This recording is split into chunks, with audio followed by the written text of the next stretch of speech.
All right, we're out here with Kim Couture as we're getting ready for a bunch of events coming up and some cool things to talk about. First of all, I want to recap UFC 93 because we're in the gym here, and one of the stories that came out was around Mark Coleman. And Mark was claiming that he didn't have the money to train, and I kind of felt bad for him. He gassed, he just didn't look real good, but it seemed odd that a fighter didn't have the money to train, like essentially saying that, hey, you got to put your money up front when you go to a gym, and I just don't have the money to train with a real gym. Wow. Well, I know some of the things that we've worked out for guys here in the past at our gym, and I don't want to make a habit of it, but guys haven't had the money and they've moved cross-country to train with us, that we write a contract and kind of do an IOU. Sign the contract, and they agree to pay us upon the completion of their fight and when they receive their payment. I think as far as the conditioning, strength and conditioning, especially when you've been in the business as long as he has, there's plenty of things that you can do from home, on your own without a gym to get yourself in the shape that you need to compete. Yeah. So what do you think of the fight, and was that bad?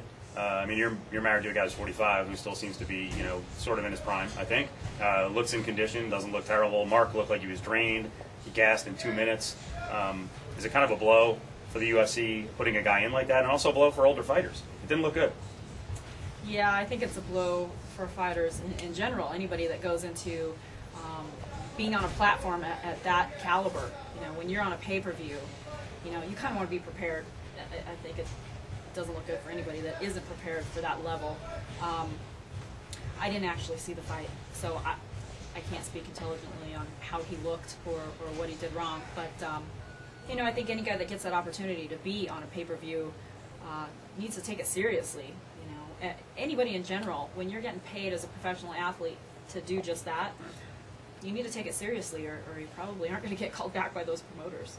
Do you think there's still a good number of people who don't take it seriously, or is it maybe that Mark's kind of an old school guy and it finally hit him here that not working as hard as he needed to, he was able to get away with it when he was 36, 38, 40, but at 44, no dice? Well, I think everybody evolves in the sport, and if you plateau or you think that you're going to go through a decade of fighting without improving and learning new skills and opening your mind to what's new out there, then the younger guys are going to come up and pass you up. I can't speak about him specifically, but some of the older guys, Randy being one of them, work that much harder because they understand that their age is a factor and they don't let that stand in the way. I won't take credit for this, but my co-host locally, who you've done the radio show with us, was saying that it's pretty clear, he thinks, that with the evolution and guys starting to train MMA at a young age, that, maybe 37, 39, 42-year-olds won't be around. They won't be able to compete in 5 or 7 years because there'll be too many guys on the younger end. Well, I think on the flip side of that, and Randy being a pure example of this, the knowledge and the information is out there on how to train correctly when you are at that older age, that you need to listen to your body, you need to rest more, you need to sleep more. People don't think that. They think they need to train harder, and when you're older like that, you break down faster. So it's important to rest up, and he goes out and he looks for the information that's going to help him be better and compete with these young guys. And I think that if people do the research, they can find people to help them. And I don't think age is a factor at all. I think it's the mind of the individual. All right, the other issue that I think you have good perspective on, and so does Randy, we saw some interesting advertising for the first time in a long time with UFC. They've opened the doors to online gaming. Well, there was a flap a long time ago with Matt Lindland around UFC 54. He was booted from the organization. He hasn't been back. It was over a .com, sportsbook.com, and we just saw FullTiltPoker.net as a huge sponsor at 2 of the last 3 events. You're a Vegas person. I kind of know the difference, but I want you to explain to the audience why now the company is going with .coms and .nets online gaming, and if you think that's going to apply to Vegas events or it's only the foreign and out of Vegas events. Well, this is strictly my opinion and my experience I was working in the casinos as a casino executive for 8 years, and with the Gaming Commission and the laws here that the casinos have, it is an issue. You can't bring in the competition, to promote themselves when you've got your own sports book. Right. That's where the trouble is. If you're going to Ireland or Columbus, Ohio, or somewhere like that, there's not that gaming commission that you have to right. Be aware of. So I think Full Tilt, because they're in Ireland, they don't have any limitations, and so I think that was great. I think with Matt Lindland with the sportsbook.com, they were at the MGM. Obviously, there's going to be a conflict of interest there, and the Gaming Commission's just not going to pass that. Right. So, and then, you know, Randy was part of that flap too back then, because from what we read, I mean, Team Quest kind of signed a deal overall with Sportsbook. So, you know, I don't want you to speak for Randy, but how does he feel about, you know, the way it's gone down over the years? That clearly, you know, Matt is one of the top 5, top 7 middleweights in the world, and yet he's been denied the opportunity to maybe fight for the top promotion and fight the top fighter in Anderson Silva. You know, I think, you know, definitely we would both like to see that fight happen. Yeah. The biggest thing I think for everybody to keep in mind is that you don't know, if you're not personally involved in the situation, you don't know all the details. You don't know what's going on behind the scene. You don't know what personal, you know, confrontations or arguments each side has. So, you know, it's not really fair to judge and stress your opinion if you don't know those details. Do you know the details on that one? Have you felt that before? About people judging? Oh, yeah. A fight? All the time. Not like you guys have been involved in a fight before, right? We have conflict all the time. Yeah, I just think people get a little ignorant and think that they know everything, and the truth of the matter is it's usually just the two people that are involved. I don't know all the details of what went down with the sportsbook.com issue, but just based on my knowledge of working in the casinos, there was a conflict of interest, bottom line. All right, one other issue we need to cover. I found this interesting because I think there was a little tricky timing on this one.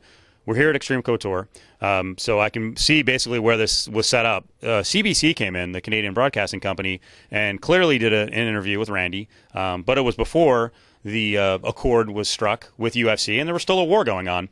And they just did a piece about 2 weeks ago on the labor struggle, the money, UFC versus the fighters, and Randy was in there speaking out against the UFC, but it was kind of the way it was pitched, it was almost like it was done recently. So what are your feelings on the timing of stuff like that? And obviously Randy was gung-ho and speaking out for the fighters. I don't know what his attitude is now, and I'll get to the other big issue, but what's your comment when I'm kind of telling this to you off the cuff, so I don't know if you know about this. Yeah, no, the first I've heard about it is when you just mentioned it. And it's really frustrating and very hard to kind of police what people do, obviously, and I don't even know. It doesn't ring a bell of who these people are, but normally they have you sign a release, so I don't know if there was a release signed. But it brings up a good point, stuff that we have to do moving forward. There's so many people that come in and do photos, do interviews, do all kinds of stuff, and it makes us aware of mistakes like this, that you need to put an end date on these contracts. If you sign a release, you have a week or a month or whenever the date of the show is supposed to, that you're approved for at that date. Give them that period so they can't use that footage a year later or 6 months later, or who knows. It just brings up good points, and it's very frustrating because obviously we've made amends with the UFC, and Randy's been very happy moving on and moving past all that. So for them to bring it up at a time like this, I just think there was some probably evil intentions there. Well, I will tell you the other thing they put in there that they alleged.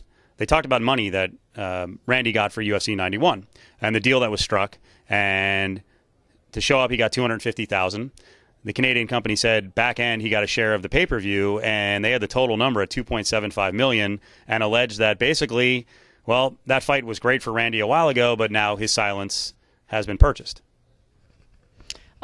We don't know what the pay-per-view is yet. Those numbers haven't even been finalized. So, but the amount that he's gotten is the same amount that he's always gotten. He's always gotten a piece of pay-per-view. So, until those numbers roll in, I can't even speak intelligently on what that amount is going to be. I mean, It sounds like an awfully big number. Well, regardless of the number, whether it's $500,000, $1 million, $1.5 million, they're saying that the guy has basically had his integrity purchased, and now he's just going to be quiet about the things he was talking about before the struggle.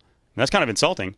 Yeah, I don't think that's the case at all. I mean, first and foremost, it wasn't about the money. The issues that he was having at the time are things that he talked and worked out with Dana and Lorenzo, and they're still in talks about a lot of the things that he was hoping to get, accomplished for the guys. Again, people don't know what's going on behind the scenes and the conversations that are taking place, and I'm not even privy to the information. I don't go with him to these meetings. Right. So when he's talking with Dana and Lorenzo, that's private and personal, and they're working on these issues and trying to make it better for the fighters. I don't think he's let any of those issues go, and certainly the money isn't his, focal point of all of his complaints. Right. So he can't be bought. Definitely not. If he could have been bought, this stuff would have never happened in the first place, because there was an offer saying, oh, well, come over here for so and so million, or come over here, or come back for X amount of dollars, and he didn't. He took a stance for a reason. So, and he is trying to make it fair, all the way around for all the other guys, not just for him or the top marquee guys.